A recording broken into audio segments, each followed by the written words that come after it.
Hey, Okay. we need to have a conversation about consent. Okay. And I'm recording this video, and I'm going to post it on my YouTube channel. But I didn't agree to that. It doesn't matter. You see, in this state, we have a single person consent law, which means that if I'm in the video and I say that I want to record it, it doesn't matter if you don't want me to record it. What? Because I am able to consent. But that doesn't make any sense. And you're right, it doesn't make any sense from some perspectives. It doesn't make sense that only one half of a collaboration or a relationship or a communication would need consent. But in other contexts, it does make sense. So, in the context of a bad cop, it makes total sense because if we had two-party consent laws around recording and you recorded a cop doing bad things, you wouldn't be able to use that video as evidence. Why not? And in fact, you might even get in legal trouble for recording that video because the cop's never going to give consent. Oh.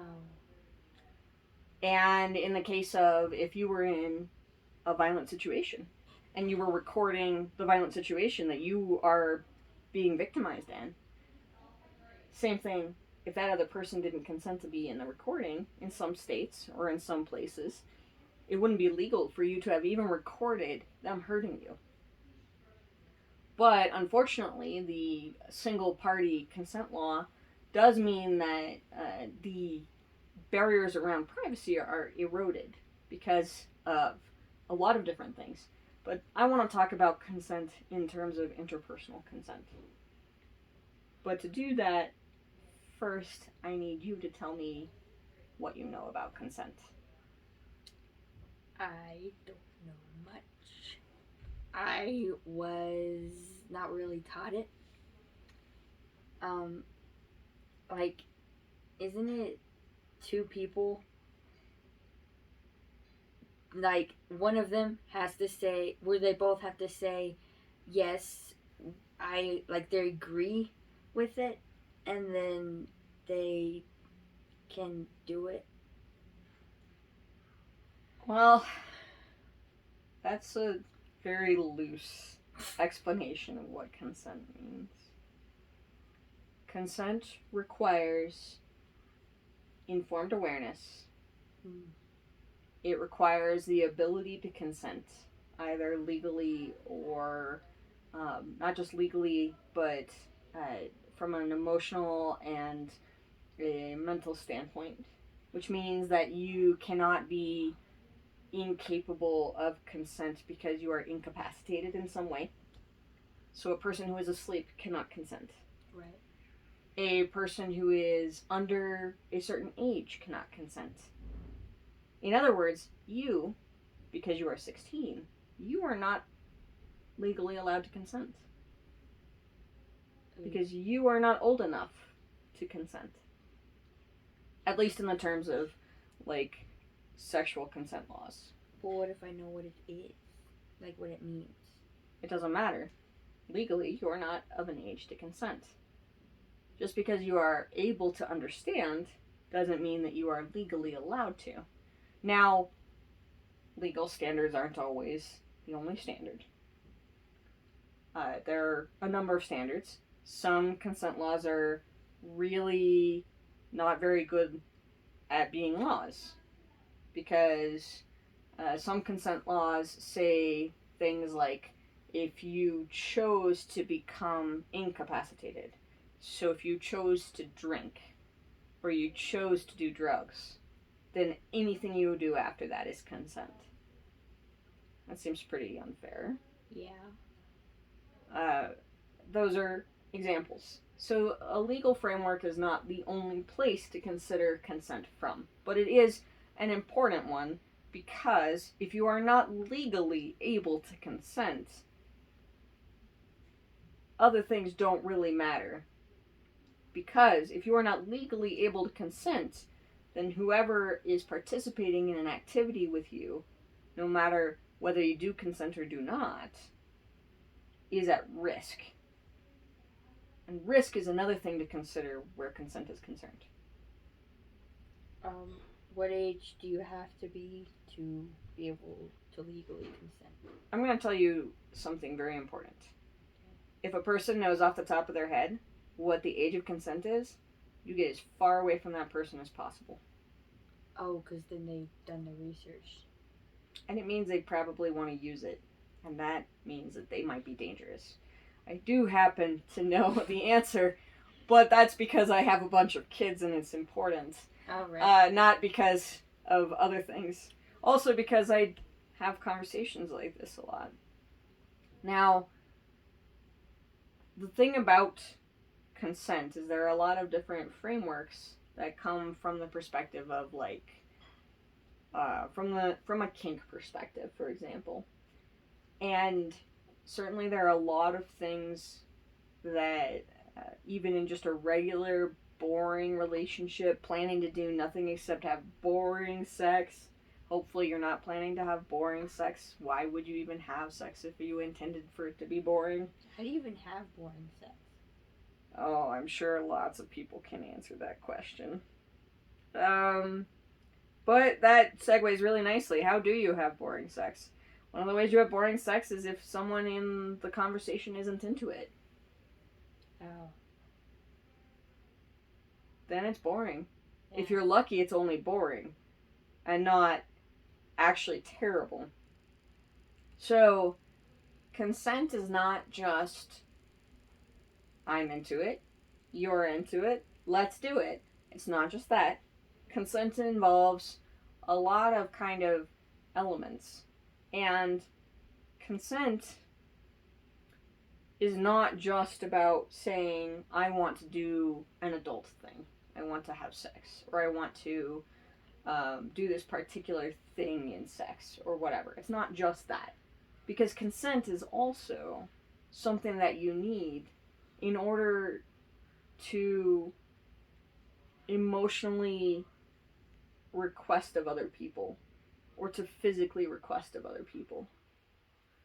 So you should not just assume that other people will do things that you want them to do. You also should not just assume that it's fine if you do something in someone else's space.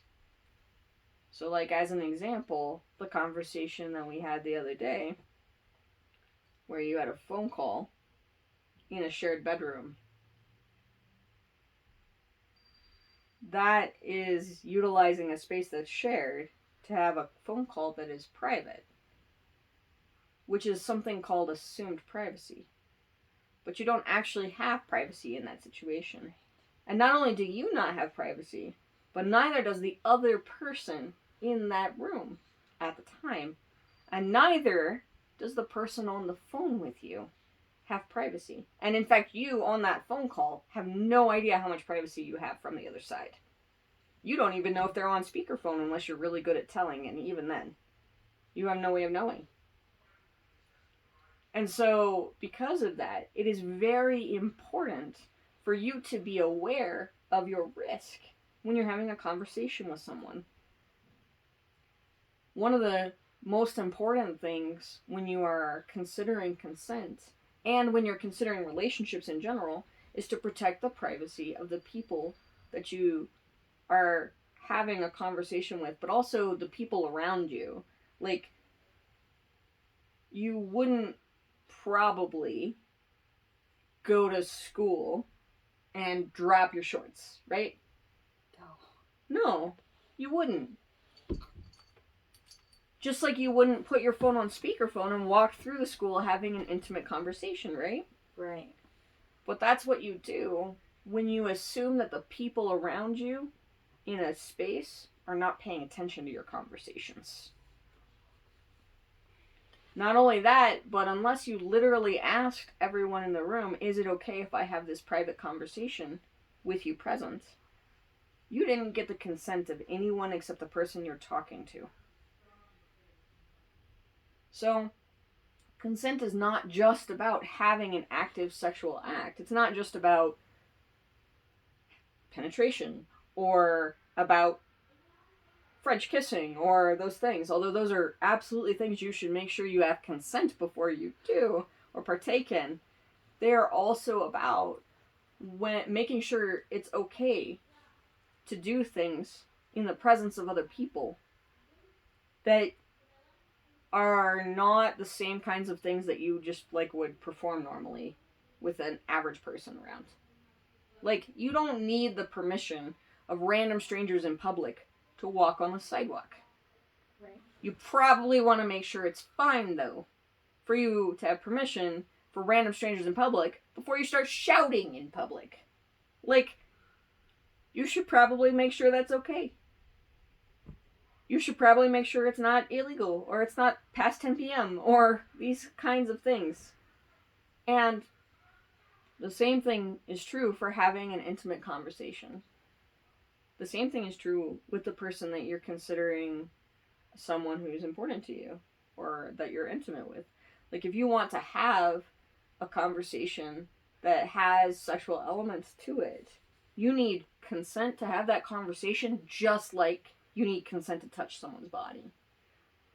And that's not just, although it is completely an okay thing to be like, here is a list of things I would like to do with you, another person. Please, let's talk about which ones are okay. And to negotiate with that person and say, I would like to do this, but I would not like to do this, and so on and so forth. That's okay. Those are good things. Okay. It is okay to be upfront and direct. However, I think you get really embarrassed every time I even ask if you've kissed a girl yet. So, baby steps. But it's okay. It's okay to ask somebody directly. Please don't do that in the middle of a hallway at school.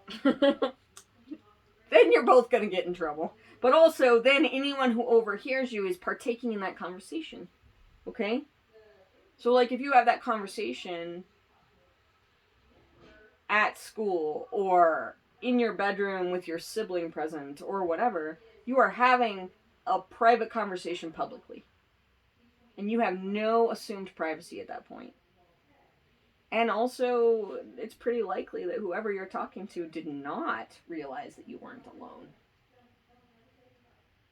And therefore, they have no idea that their privacy has been violated. But I also want to add to that when you are communicating with someone, when you are texting with them or whatever else, and they send you pictures of themselves. Let me give you an example. What do you think you should do if you break up?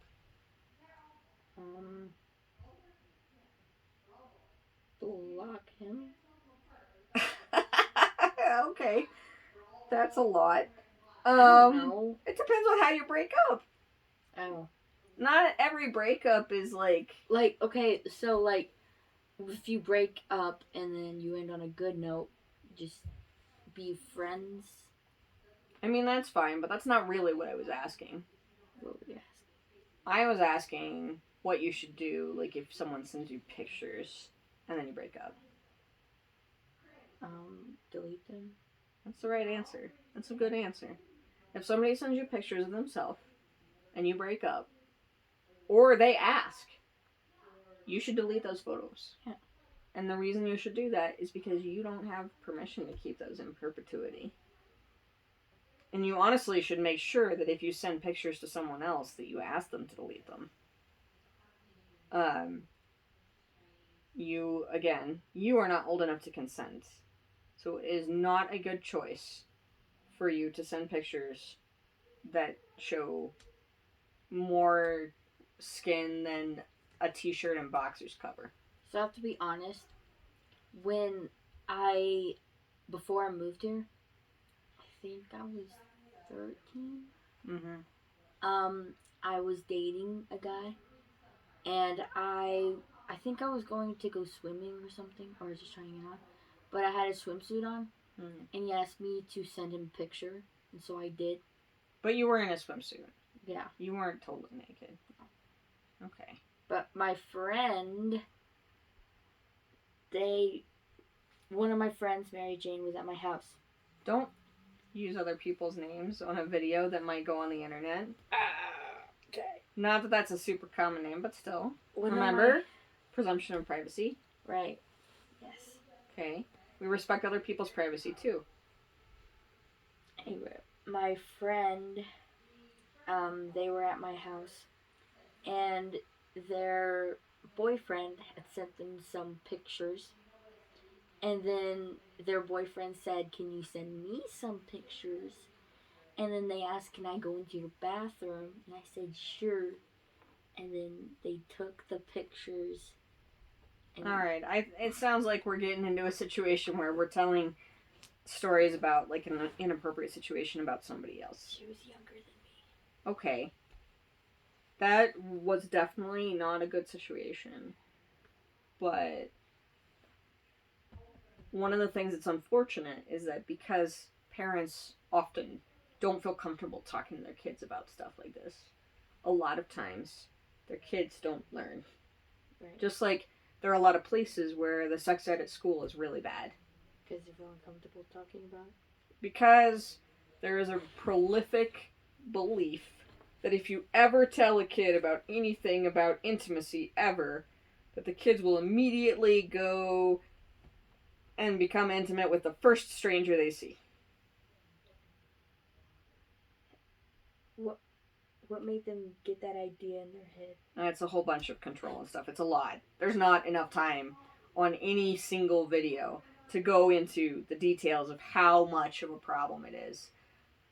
But I would like to point out that there are a lot of weird thoughts that you have about stuff, right? And we're still unpacking a bunch of those things, right? So, to get back to our conversation about consent, though, because you are only 16, you should not be sending adult photos to people. I would add to that you also need to be careful not to send adult photos to people unless you trust them. Because a photo sent can never be guaranteed to be gone, to be deleted. Right. So you never want to send... If you send adult photos, make sure your face isn't in them. Okay? Okay. So that they can be never be used against you. Alright? That being said, I better not find any on your stuff. Okay? Okay. Because we keep going back to this. One of the things I need you to understand about consent is that one of the things that is so important about consent is being informed. And you cannot be informed if you are lied to. Okay?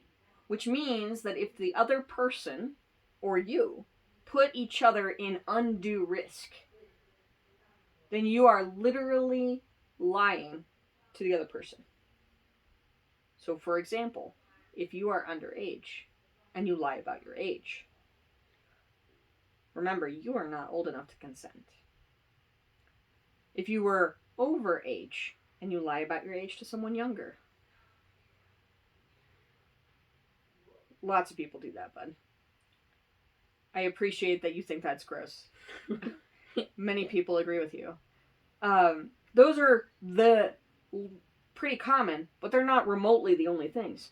If you have an STI, which is a sexually transmitted infection, and you lie about having an STI, you are putting the other person at enormous risk, and they do not have the ability to have informed consent. Which brings us to the next point, which is actually not directly about sex, but about having safe sex. But safe sex is a little bit of a misnomer, because you can never truly have safe sex unless you... Well, no, you really can't. It's just not exactly possible. Unless you don't have sex. Not having sex is not truly safe sex either. First of all, because you're not having it, so you're... Oh, right. It's not sex. And second of all, because just because you practice abstinence, which is what not having sex by choice is abstinence. Just because you practice abstinence does not mean that nothing bad will ever happen. It doesn't mean that you will never be a victim of sexual violence. And it being a victim of sexual violence has an extremely high rate of sexually transmitted infection. Like, very commonly occurs. And so, the only thing that you can realistically do is to practice safer sex. And one of the things that you do to practice safer sex is regular testing and having informed conversations with anyone that you might have sex with and expecting the same of them. In other words, for example, you don't have sex with someone new, even if it's for the first time, without first getting tested to make sure that you don't have STIs. Using barriers where it's appropriate to do. Not having unbarriered sex with anyone you don't have a liquid agreement with. Body fluid agreements is the right term. Sorry, liquid is a little awkward. You can't have a body fluid agreement with someone you're not in a committed relationship with.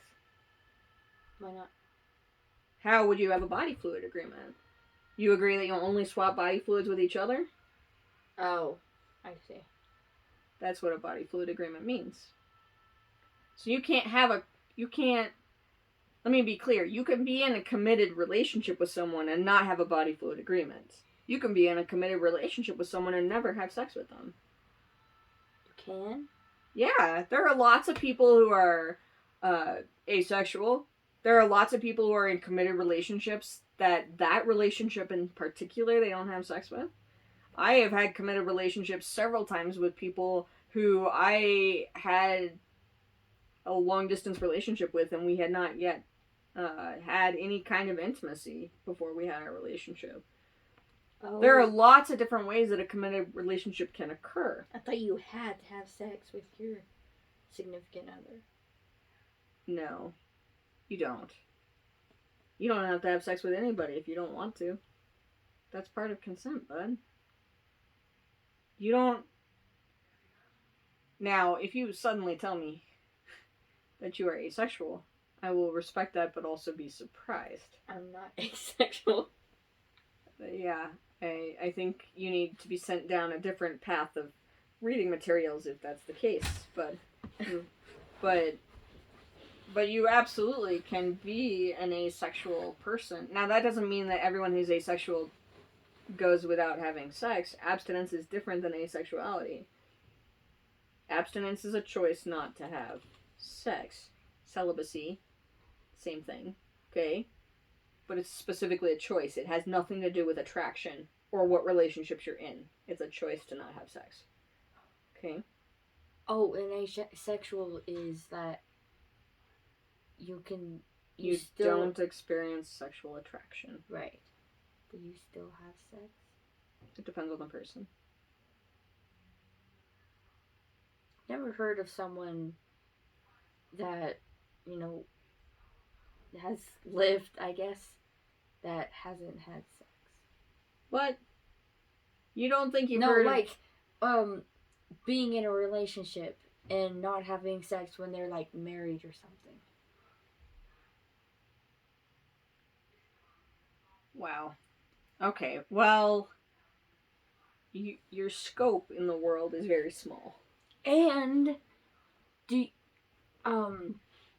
it still consent if you, don't want to have sex on your, honeymoon or whatever? But the other person does? Do you have to have sex on your honeymoon?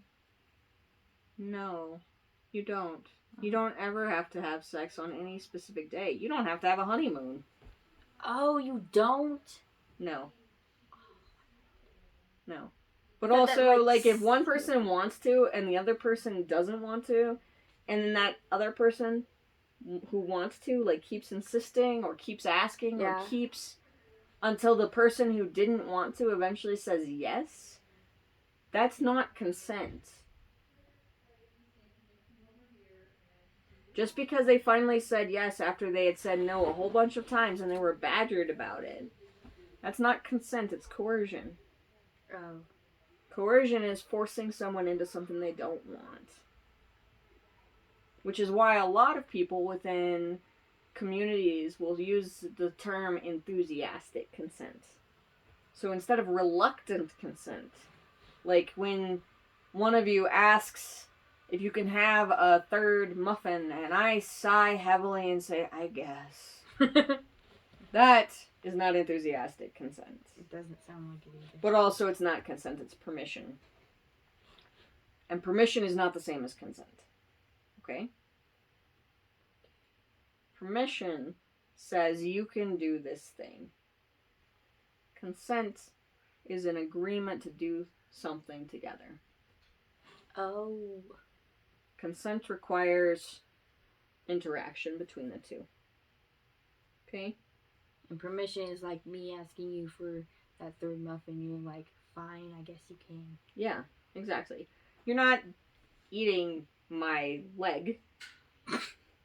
I am in no way losing out if you eat the muffin, unless it was my muffin and I gave you permission to eat my muffin. In which case, it's still permission, though. It's not consent. Happen. You're right. I would never let you eat my food if I wanted it. Yeah. Because I want to make sure I get my own muffin. The point here is that permission is not the same as consent. Permission is granting you access to do something. But only something that I have the ability to grant you access to do. So I also cannot tell you that it's okay for you to do something to someone else over here. Okay? Oh. Because I am not involved. Or possibly all three of us were involved. In which case we all three need to have a mutual agreement for consent. Okay? I get that now. So, people are not things.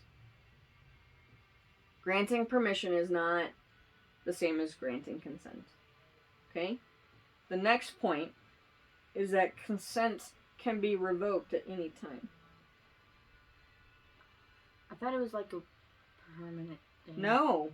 Now, so as an example, there are some agreements that your other parent and I have that are basically like, this is pretty much always okay. I am telling you in advance, between you and me, this is pretty much always okay. Like snuggling? Yes, although there are exceptions to that. Like, even though your parents and I, your other parents and I love to snuggle, and we are very snuggly humans. I'm more snuggly than your other parent is. Oh. And so, they don't like to snuggle other people, really. Right. Just me. They don't have any interest in having kids hanging off of them. And you all are very aware of that. Like, you're Yeah. you're really aware of that. You all are very quick to come hang off of me. Most definitely. And less quick to go hang off of them. And so you're keenly aware of the fact that they're not interested in being hung on most of the time. But for the most part, I'm fine with it. But I have a limit. And when I have that limit, I usually say, not right now. Right? Mm-hmm. Well, when they are at their limit and don't even want to snuggle me, really, they just go somewhere else. They just leave. And if I didn't understand that about them, I would follow them around the house. Like a cat. Oh, I see. But I understand that about them. So you wouldn't be upset? What? You wouldn't be upset if they, like, felt like, okay, I can't snuggle with you right now, and why not? No, not at all. That's one of the ways that they express that I am not agreeing to this right now. Like, you wouldn't feel like it was your fault they were upset? No. Unless it was. I mean, if it was my fault, they wouldn't leave. But that's an interpersonal agreement. Like, if I upset them so they didn't want to cuddle, they wouldn't just walk away unless they said, I can't do this right now. They would tell me. And that's part of communication. Communication is very important to consent. And this is one of the reasons that it's actually harder to negotiate consent for most people with someone that they don't know very well. And one of the ways to get to know someone is negotiating that consent. Because it's important to listen or to... I need a better word than listen. To communicate with, and also to be receptive to the communication from the person that you are interested in partaking in conversations and intimacy with. Because you not only need to be able to explain to that person what you need and how to understand when you are not okay with something, but you also need to be receptive to that same information from them. And this gets so much more important when you're talking about not only sex, but also about kink.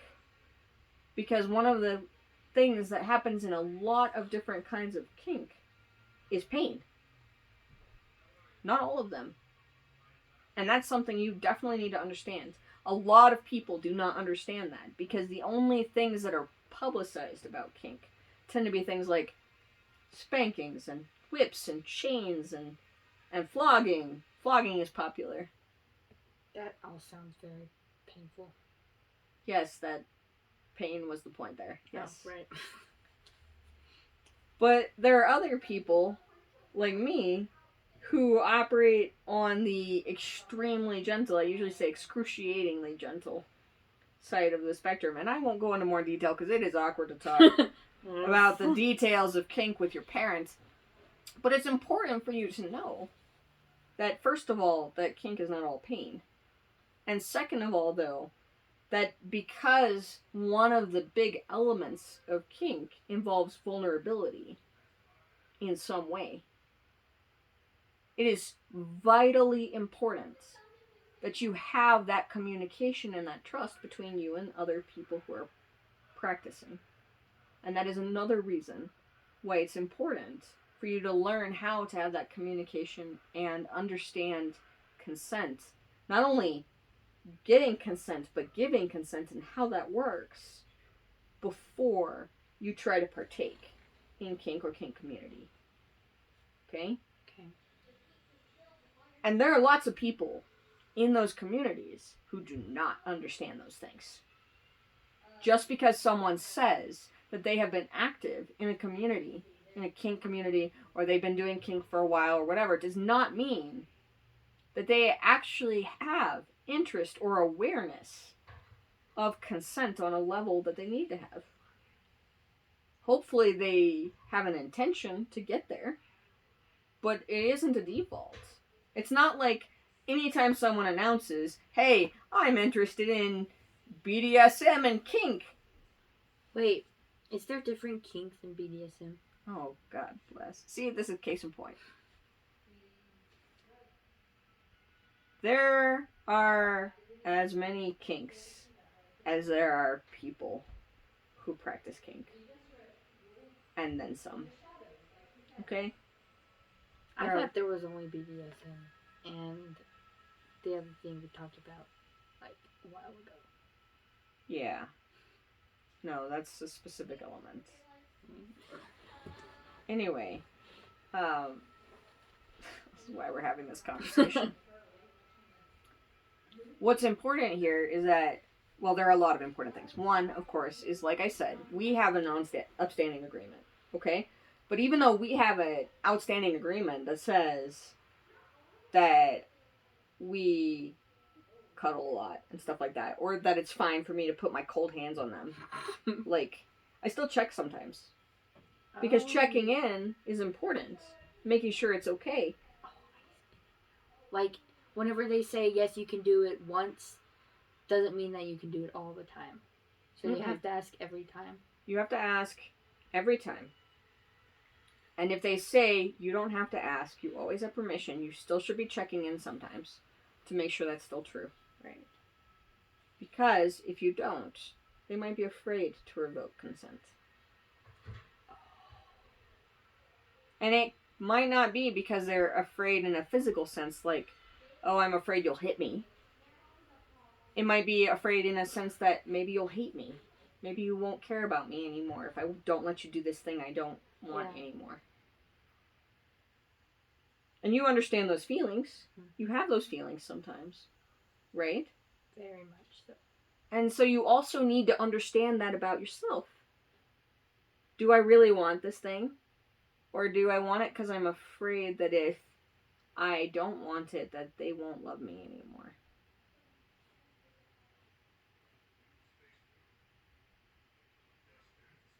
Understand? Yeah. Yeah. So consent has to be ongoing. It has to be risk informed. It has to be informed in general, but it has to be risk informed. It has to be mutual.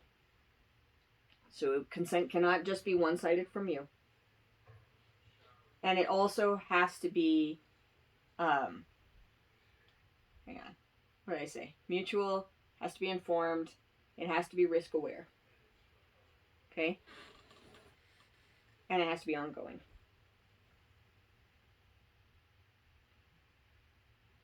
And those are the main components, okay? And so, like, those components can apply to most things. Not everything, but most things. Not just whether or not I want to do this sexual thing with someone, okay? It can also apply to, like, emotional stuff, especially trauma. For example, remember how we talked about a little bit earlier before we started recording, we talked about how you and I were going to have this conversation, and you were not going to have this conversation with your other parent. Because your other parent has some trauma of their own, which we're not going to talk about on this video. That would be very rude. But they have some triggers and trauma of their own, such that this conversation is very distressing to them. Even though, obviously, it's a pretty chill conversation, right? Mm-hmm. But it's a distressing conversation to them. And so it is appropriate for both of us, and for anyone else who knows them, to ask first, if we're talking about things like this. Are you in a space where it's okay for me to talk about this? I would like to talk to you about this experience I'm having, or I would like to talk to you about consent, or whatever. Is that okay? Is it okay for me to talk about that right now?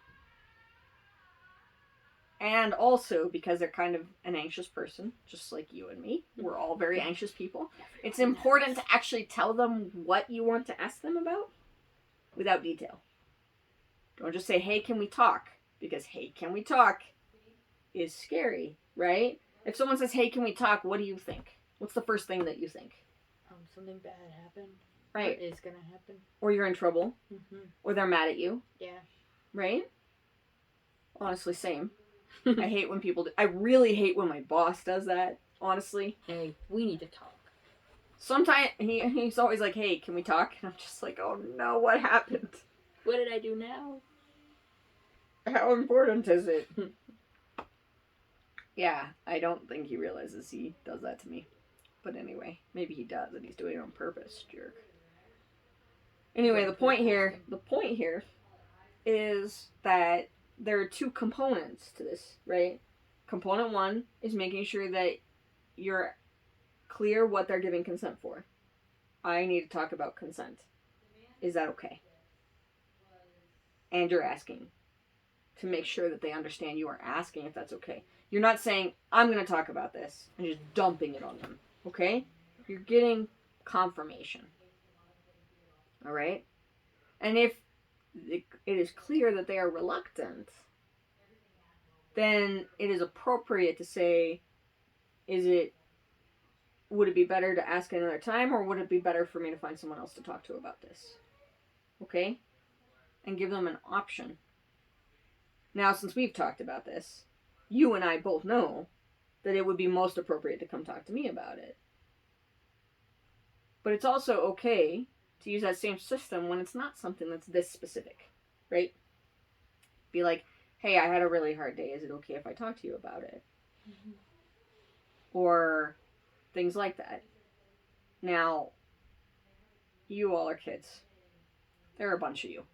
None of you ever ask if it's okay before you talk about stuff. So, sometimes we get tired and overwhelmed. And so sometimes we have to say, I know that this is important, but we need to talk about it another time. Can't do it right now. And so that is something that's important to keep in mind. But the most important thing to remember about this system of asking for permission or asking for consent is that if you punish the person that you're asking when they do not give you consent, then you were not asking for consent in the first place. You were just pretending.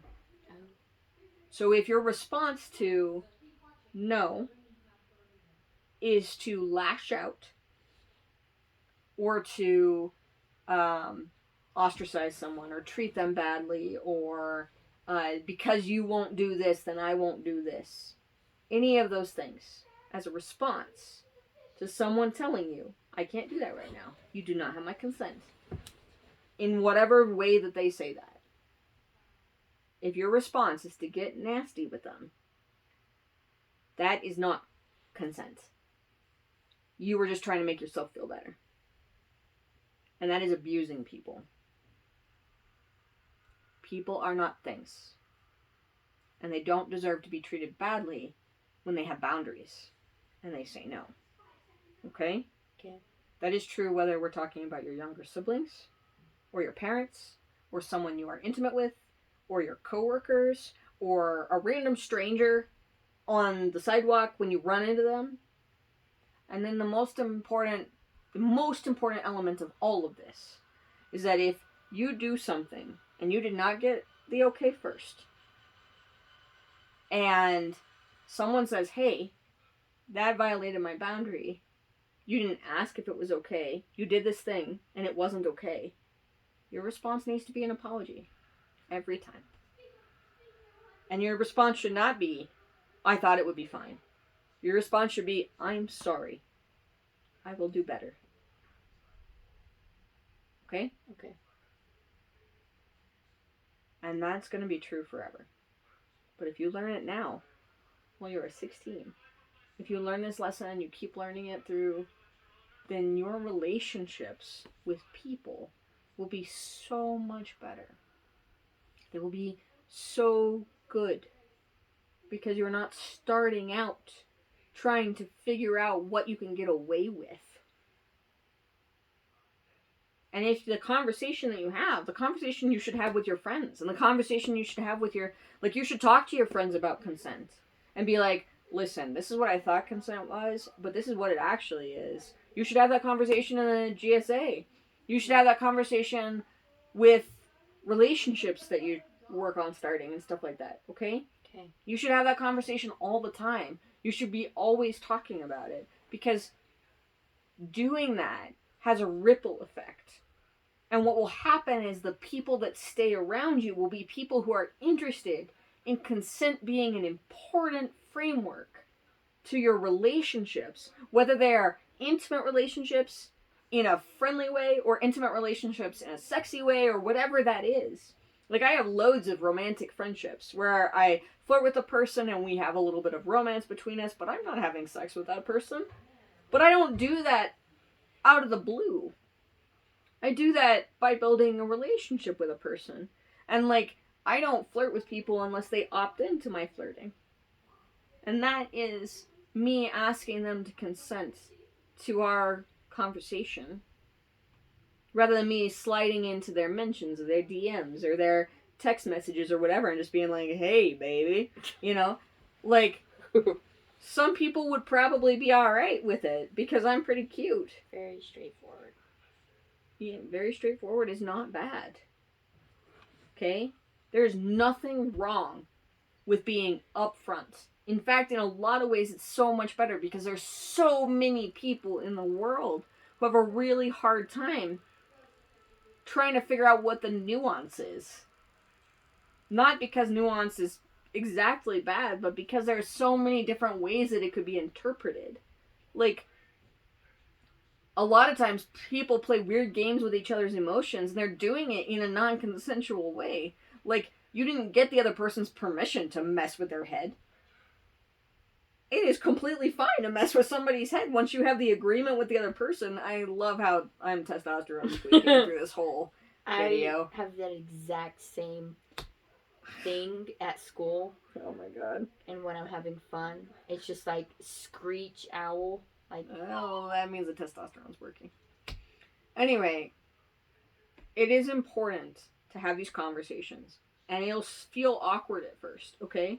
And you might have questions come up with your classmates or your friends or whatever. And you can be like, I need to ask my parent about that, actually. And that's okay. That is okay. I need to talk to my parents because I'm not sure how I should feel about that. And if they make fun of you, you'd be like, you know what? I think people's feelings are more important than my assumptions. And that's the important part. People's feelings are more important than your assumptions. Not just yours, but everybody's. It's just like I have said a bunch of times before, like, people are more important than things. Right? Like, that matters. Does that mean that we should just break everything? No, it doesn't mean that we should just break everything. Because honestly, that would be an expensive way to live and sort of super messed up. Oh, I have to tell you something. Later. Okay. The point here that I'm trying to drive home before we finish up, okay, is that you need to have these conversations because that's the only way that you can make it clear to other people that consent matters to you, is by talking about it. Especially while you're young. As you get older, people kind of start assuming, and that's not great either.